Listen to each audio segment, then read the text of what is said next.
Hello दोस्तों, मैं हूं वाहिद। मेरे यूट्यूब चैनल में आप लोगों का स्वागत है। आज मैं लेकर आया हूं एक नया टॉपिक जिसमें आज हम लोग बात करेंगे कि सबनेट क्या होता है। तो चलिए बिना समय वेस्ट किए शुरू करते हैं। सबनेट बेसिकली ये जो लिखा हुआ है वो आप देख लेना, मैं डायरेक्ट एक्सप्लेन कर देता हूँ। सबनेट जो है ना वो बेसिकली एक टुकड़ा हुआ पार्ट है, मतलब टूटा हुआ एक पार्ट है बीपीसी का। कहने का मतलब एक बड़े से नेटवर्क को हम जब तोड़ देते हैं छोटे छोटे नेटवर्क में, उसको सबनेट कहते हैं।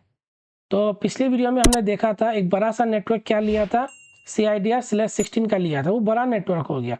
हम उसको डायरेक्ट वीएम को नहीं दे सकते। वीएम को देने के लिए हमें एक छोटा नेटवर्क बनाना पड़ेगा। तो छोटा नेटवर्क भी हम लोग छोटे नेटवर्क का भी CIDR देते हैं कि छोटे नेटवर्क का CIDR दोगे तो कितना देना चाहते हो, मतलब आईपी कितना चाहिए, उस CIDR के अंदर आप कितनी वीएम बनाना चाहते हो, तो वो भी आपको देना पड़ता है। ठीक है, तो वही जो छोटा नेटवर्क जो आप बनाते हो ना उसको सबनेट कहते हैं। ये हम लोग देखेंगे प्रैक्टिकली। सबनेट जो है वो हम लोग को मदद करता है, हमारे जितनी भी वीएम है उन सबको एक साथ जो है ग्रुपिंग करके रखता है। मतलब एक सबनेट के अंदर 10 वीएम बनाया तो 10 वीएम को एक ही नेटवर्क में रखता है और एक दूसरे को हेल्प करता है बात करने के लिए। ठीक है, ग्रुपिंग जो ग्रुपिंग होता है ना सबनेट, जो भी ग्रुपिंग करते हैं रिसोर्सेज का मतलब दो वीएम को एक साथ रखे, दो वीएम को अलग सबनेट में रखे। ये करने का पर्पस ही होता है कि हम लोग अगर डेटाबेस अलग जगह चला रहे हैं और वेब एप्लीकेशन अलग जगह चला रहे हैं, उस वक्त हम लोग को काम आता है कि हम अलग अलग सबनेट बनाएं।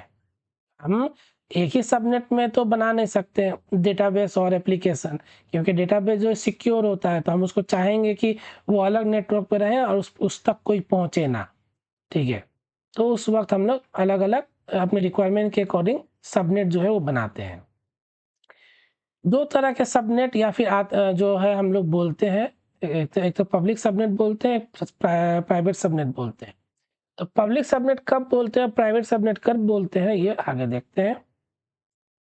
पब्लिक सबनेट हम लोग बोलते हैं उस वक्त जो भी सबनेट इंटरनेट तक जा सकता है उस सबनेट को पब्लिक बोलेंगे। जो सबनेट इंटरनेट को एक्सेस नहीं कर सकता उसको प्राइवेट सबनेट कहेंगे। यहाँ पे सबनेट एक्सेस कर लेंगे, ये मैंने जो कहा इसको अगर दूसरी वर्ड में बोलूँ तो सबनेट के अंदर जो वीएम जो बनेगा ना, वो वीएम अगर इंटरनेट को चला पाया, एक्सेस कर पाया, अगर गूगल देख सकता है तो वो सबनेट को बोलेंगे हम लोग पब्लिक सबनेट। अगर जिस सबनेट के अंदर जो है वीएम है, उस वीएम अगर जो है गूगल का पेज ओपन नहीं कर सकता, वो प्राइवेट सबनेट है। ठीक है, तो ये याद रखना। और एक चीज़, AWS के अंदर कुछ आईपी है जो रिजर्व किए गए हैं AWS के द्वारा। वो क्या है, तो हर एक आईपी का जो पहला आईपी है वो रिजर्व किसके लिए है, तो नेटवर्क एड्रेस के लिए है। और .1 जो है वो किसके लिए रिजर्व किया गया है, बीपीसी के लिए रिजर्व किया गया है। क्यों, क्योंकि वो गेटवे होता है। बेसिकली हर आईपी का जो पहला आईपी होता है वो गेटवे होता है। ठीक है, उसी तरह जो .2 है वो किस लिए AWS रिजर्व किया है, तो DNS सर्वर के लिए रिजर्व किया है। उसी तरह .3 जो है उसको रिजर्व किया है फ्यूचर यूज के लिए। और .255 जो है वो रिजर्व किया है AWS ब्रॉडकास्ट के लिए। हालांकि AWS जो है ब्रॉडकास्ट नहीं करता, लेकिन फिर भी रिजर्व करके रखा है। ठीक है, तो बेसिकली ये 5 आईपी जो है AWS ने रिजर्व करके रखा हुआ है, जो आप लोग को पता होना चाहिए, इंटरव्यू में ये पूछता है। ठीक है, तो ये थी सबनेट की बातें। अब आप इसको क्रिएट कैसे करोगे, इसको कैसे समझोगे, तो ये सारी चीज़ें हम लोग देखेंगे अगली वीडियो में।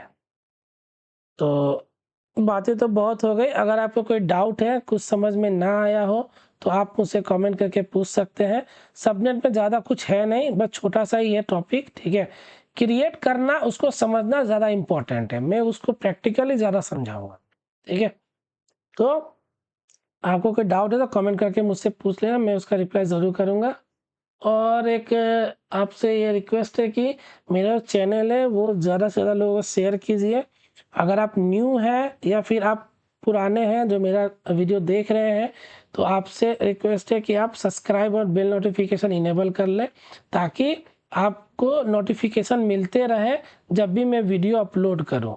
मैं ऐसा क्यों बोल रहा हूं, क्योंकि अगर मैं जो है वीडियो अपलोड करता हूं तो मान लेते हैं आप सब्सक्राइब नहीं किए हो और नोटिफिकेशन इनेबल नहीं किए हो, या फिर सब्सक्राइब किए हो नोटिफिकेशन इनेबल नहीं किए हो, तो मैं अपलोड करूंगा तो आपको दिखेगा नहीं। लेकिन आप जो है कुछ भी नहीं किए हो, सब्सक्राइब भी नहीं किए हो, नोटिफिकेशन भी नहीं किए हो, तो आपको क्या है, मैं अपलोड करूंगा तो कुछ भी पता नहीं चलेगा। आप जो है मेरे चैनल पे जाओगे, हमारा वीडियो देखोगे और कब अपलोड हुआ ये देखोगे। लेकिन आप 10 दिन तक छोड़ दिए, 15 दिन तक, और फिर आप जो देखना शुरू किए तो आप बोलो कि ये तो हम S3 तक आ गए, इतनी सारी वीडियो आ गई, तो आप जो है मिस कर गए। आप टाइमली अगर रहते तो सब देख सकते, आप बाद में भी देख सकते हो, ऐसा नहीं है नहीं देख सकते।